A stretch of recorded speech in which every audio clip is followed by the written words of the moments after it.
What is Ward 2's biggest contribution to the city of Riverside? If elected, how will you expand and enhance this contribution?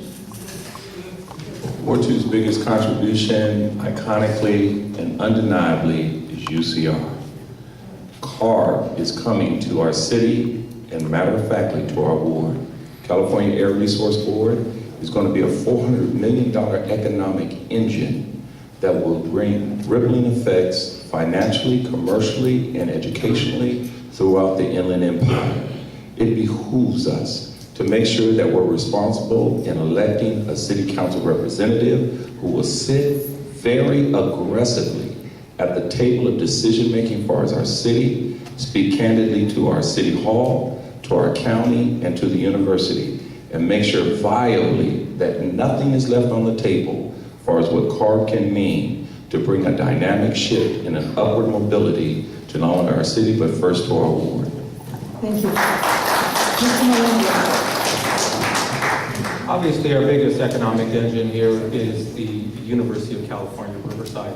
When I first started 11 years ago, what the city of Riverside was talking about was the connection between downtown Riverside and the University of California, Riverside, and talking about a conduit between the two. Not once did they talk about the East Side community and the talents and the skills that we have in this community. That's what led me to develop and found the Riverside Arts Academy, or the Youth Opportunity Center, and develop the Nati Fuentes Centro de Niños, find them a new location where they could prosper and grow. The East Side community is vitally important from an economic standpoint because a majority of our residents are a majority of the city. We're about 50% Latino. And here on the East Side, you have a huge portion of Latino populations who are individuals that contribute to the development of our city and the economic growth. Thank you.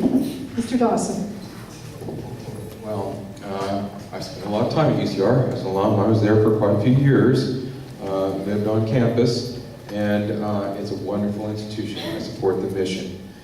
UCR is poised to grow significantly. When I first came here in '77, UCR was like 6,500 students. In fact, there was even talk of closing the campus.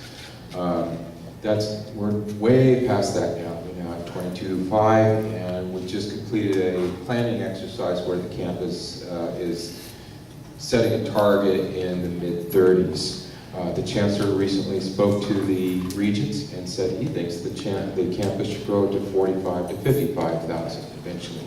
So UCR is a great institution. It is like the 900-pound gorilla in the city, and it can do good or it could be harmful to the as it grows and just rolls over people. I have a good working relationship with UCR. There have been times when they tried to put a project through that was harmful to the community, and I oppose them. I'm not afraid to stand up and say, this is a bad idea, we shouldn't be doing it, but I believe that having dialogue is always the best thing for them. Thank you. And now we come to our closing statements.